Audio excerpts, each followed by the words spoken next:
So we have another interesting conflict on top of everything that's going on in this world, Greece and Byzantium. And these are two really, really minor powers. But it's still kind of interesting because they do kind of both have a pretty good kind of strongholds in the central part of this map. So I don't know, I think this will actually be pretty fun to see what plays out. Because they are in such a, a location that they're surrounded by so many civs, anybody can get involved really, and they're both weak. So I'm pretty sure the surrounding powers are almost all of the surrounding powers, I should say, are probably more powerful than both Greece and Byzantium. But either way, maybe we'll see someone, maybe consolidate here and get more powerful or something. I don't know. Who knows? I'm talking about one of these two civs, not just an outside power that could invade. France has adopted autocracy. Byzantium seems to be doing a pretty good amount of damage so far. We're seeing the slow collapse of Persia, but Persia will end up surviving. Hey, look at that. Russia built the Kremlin. Love it. And the Huns are having a difficult time attacking. I don't know why they're not really beginning the siege here. Maybe their general is still planning an invasion or something. I don't know. But the Shanu are going to just destroy through here. I don't believe the Shanu have open borders through the Hunnic territory. That wouldn't make any sense, but they could definitely use it. Oh, and you know what? The Huns have, I think, completely given up. I've got to give it up to the Persian AI to have this strong of a holds on the Caspian Sea. I don't even know how I would take something out like this. As a human player, I would need to just line all these tiles up with artillery weapons and just fire and fire and fire. And I'd take a lot of damage back because there are a few ranged boats in here. A lot of melee boats, though. But then again, that actually makes it a little bit easier. If there's a bunch of ranged boats, that would be hard. But if it was entirely ranged, then they wouldn't be able to actually take back the city. Because it's the melee, they can just melee attack, and then someone else could take its place, continue to melee till they take the city. So, I don't know. I think the Huns are not going to have any luck here, unless the Mughals get involved, perhaps. Maybe Babylon, but Babylon's too preoccupied with the Ottomans right now, so I don't know. And the other video, or I'm sorry, in the last video, Japan took over the Korean capital, which is probably one of the biggest sieges we've seen in the last maybe, I don't know, 10 videos. And they're going to take over at least one more Korean city. I don't know how they're going to take over Busan, but we'll see if they can. Korea has at least one more colony, right? They do. Maybe Japan's going to try to take this over. They've already annexed it. They've kind of been forced to annex it because they have no more cities really left anymore. So Korea will probably exist. I can't see Japan taking this city out, but I don't know. We'll see. I don't know if this is what these units are for here. Also, Spain kind of making a comeback a little bit in South America. I love it. They settled Toledo, and they've got we've got another British settler out this way too. I imagine that Spain will be coming close. With close, there's going to be kind of a race for South America. Notice how none of the big civs are in South America, which is kind of interesting. None of the major powers are in South America. They're all focused on North America right now. So this might be a good opportunity for some of the smaller civs to, eat up some land, and all these jungle tiles are going to provide a lot of science. Lahore is in an amazing position for a lot of science. I don't know what else they're going to do. They can just farm science, but that's about it. I don't know what else they can do in that position. They're going to have to chop some of those jungle tiles down for that city to be even close to having, I don't know. They could probably grow a little bit, moderately. It's still going to be difficult, though. Okay, so we've had Finland here. I don't know why I keep forgetting that Finland has already had a colony. But, okay, so Finland did settle Nova Scotia, and they have at least 2 more settlers coming. Finland has been very aggressive, and I love it with their colonization. That's really exciting. All right, here we go. Here goes Japan. Now, I don't believe Japan can take over this city just yet, but they will. And this will be a Japan that has a really, really strong hold over both eastern China and the Korean Peninsula. We've never, ever seen this before. In the last 2 years of me doing an AI-only battle, all it took was a different Japan, and they're doing great. It's amazing. And one thing I want to just throw out there, and it's so weird to be throwing this stuff out like in the middle of the series, because I know that for the most part, people it's less likely for people to watch this video in the middle of a series than they would in the beginning. But I know, like, ultimately I would love to get to the point where I'm only playing with modded civs. I would like to do that. It's scary, though, at the same time, because you have very unstable modded civs. And we're already kind of really, I don't know, with 60 plus civs, it's already kind of sketchy in the first in the first part. But I just wanted to throw that out there, that ultimately my goal would be to play with only modded civs. Actually, maybe not only, because I know that there are probably going to be at least some people that will want me to continue. Like Rome is a good civ. We haven't been able to talk about that because we've been using the Papal State mod, but Rome is a good civ. This is the first time I've ever seen Siam do good. This is the first time I've ever seen Austria or Sweden do good. So, but it might be fun to play with only modded civs, because that way we have different powers coming out of different regions. The fact that I use the British mod and the Japanese mod, and they're doing infinitely times better than they would have if it was just England and Japan, the vanilla civs, might say something there. So Austria decided to go to war with the Ottomans. That's interesting. And once again, Mongolia attacking Tibet. Mongolia is still at war with the Chukchi. Okay, everyone's declaring war on the Ottomans, but I don't think that matters, because the Ottomans aren't... Istanbul's not coastal. I mean, they're not going to be able to do anything. Yeah, no one's going to be able to do anything. Jeez, how many wars are going to pop up right now? Okay, the Goths might be able to do something. That's kind of interesting.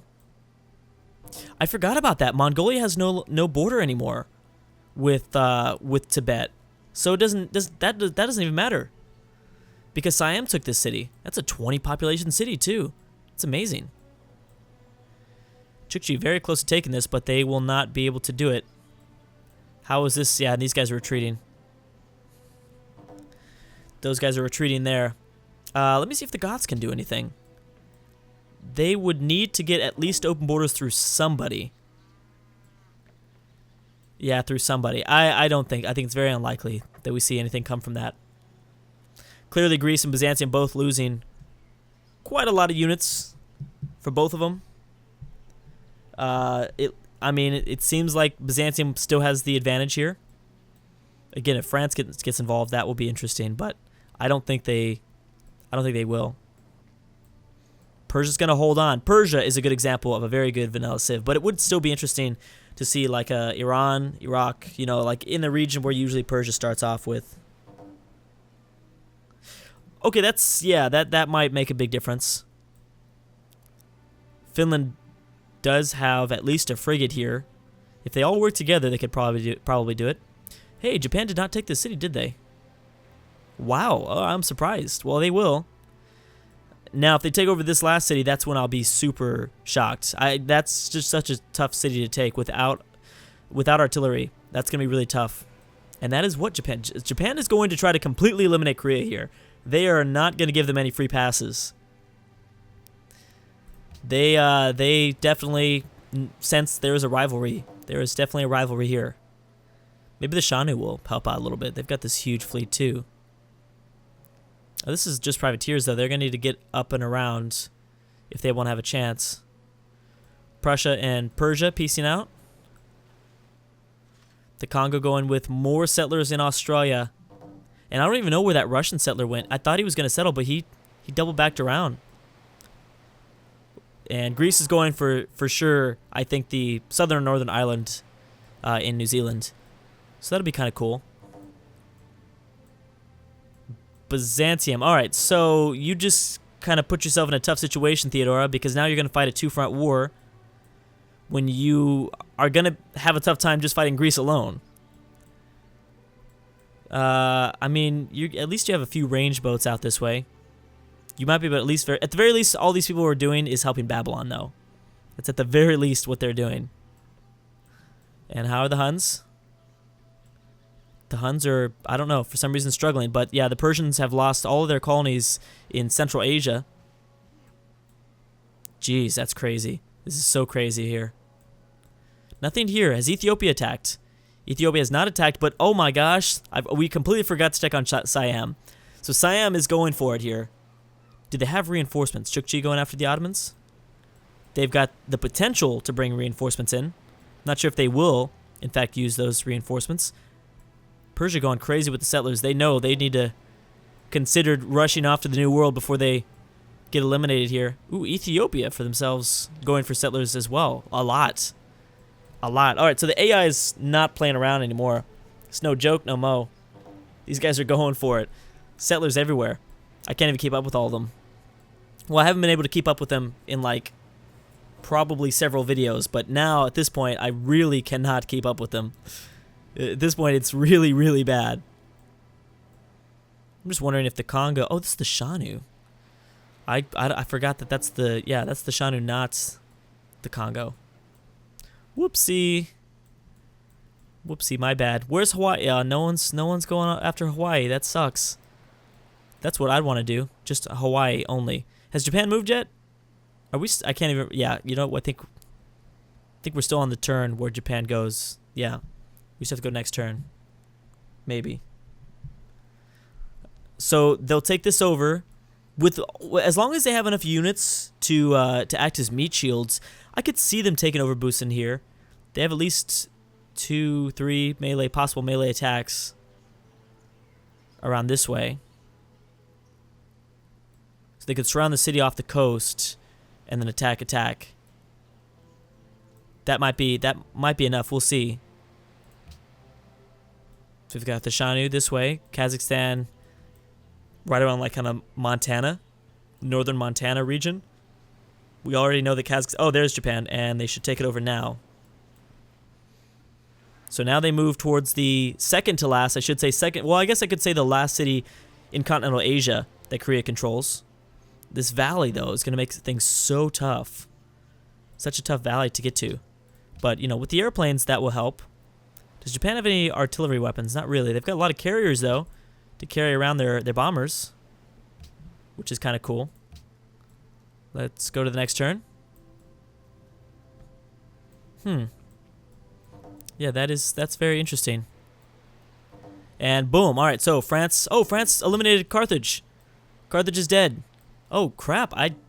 Dang. All right, so that just happened. Carthage is now dead. I completely forgot that was their last city. And France looks good. But France has been looking good.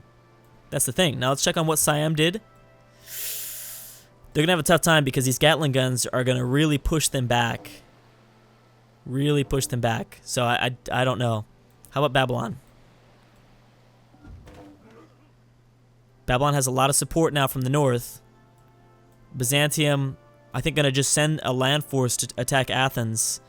Since for the most part, I mean, Greece doesn't really have very many strong range boats, I should say. They've got ships definitely, but nothing too strong that can do like that powerful of a range attack. I mean, multiple range attacks over time would be pretty tough to take on. Come on, Spain, keep on settling, baby. I love it. I love it. Who's this? Ethiopia's a chosen autocracy. And there is one Finnish settler, the other one coming up and around. Oh, that's smart. Just kind of cut off, go through there. That way you don't have to go through all of Iceland. That's a pretty smart move, actually. Scotland, I want you to settle, man. I want you to settle. The fact that Prussia hasn't been eliminated is crazy, too. Figured they would be a long time ago. Portugal. Oh, I forgot that Portugal's still around. Wait, where, though? Are they in... I figured they'd be here. Wow, where is Portugal? I have no idea. I'm guessing they've got to be next to either Egypt or Finland, right? Oh, they probably are in central... Where is Portugal? Oh, that's right, Braga. Okay, I completely forgot about that. All right, we'll see if Finland can get the job done. Dang, I completely forgot about that. I was like, what? Portugal's still alive? But it was kind of one of those moments where it was right in front of my face the entire time. Yeah, that happens. That happens sometimes.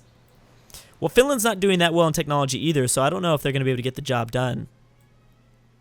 But maybe we'll see a consolidation from Norway. This is actually Norway, not Finland. Norway going after Portugal. But if Sweden or Finland decide, then they could probably steal that away last second. What's going on this way? You know, Finland, I think we're definitely underestimating. They've got a lot of colonies up this way. I mean, they're all over the place. they've shown that they've been very aggressive in kind of taking land and settling land and stuff like that. So now we've got a really interesting three fronts here in Eastern Asia between the Chukchi, the Siamese, and the Japanese. This is, and then the Shanu. Let's not forget about the Shanu. I would say four major powers. Kind of all, I mean, well, the Shanu technically border the Japanese up this way. Siam, not so much. Siam borders Mongolia. I don't think Siam borders anything too scary. They just border a lot of medium-sized civs, which obviously could still be bad for them. Yeah, I mean, we might need to think of another power rankings very soon, especially if the Japanese take over this final Korean city along the Asian continent. I need to keep that as the key word there. Key word. So yeah, I mean, they're gonna try. They have enough Navy units. There's 60 city defense. That's still gonna be tough, man. That is still gonna be really, really tough. Surprised that Russia hasn't decided, I don't know, to be more aggressive. Sometimes Russia plays real good. Sometimes they're, not so much. Let's see what Siam does. Oh, okay, that's what their move was, is to move in. Yeah, but without any sort of land reinforcements, without an army in place, this is going to be really difficult for Siam, I think. Yeah, it's going to be very difficult. One of the cool thing about the old worlds is that it is possible for us to see a Congo-Shanu war or a Congo-Chukchi war, because they'll border each other very soon. Actually, I know that the Shanu and the Congo already do border each other. I think it is possible for us to see a war, and actually because these two forces have such a big navy, it could lead to some interesting results. Obviously, some pretty interesting results. But anyways, guys, I'm going to stop right there. We're going to see what happens in the next one. Huns are still struggling. They're going to try to move in, though. The Ottomans in Sweden. And they're starting the siege, so that's good. Istanbul still stands. But we'll see what happens in the next one. Thank you guys so much for watching, and I will see you guys next time.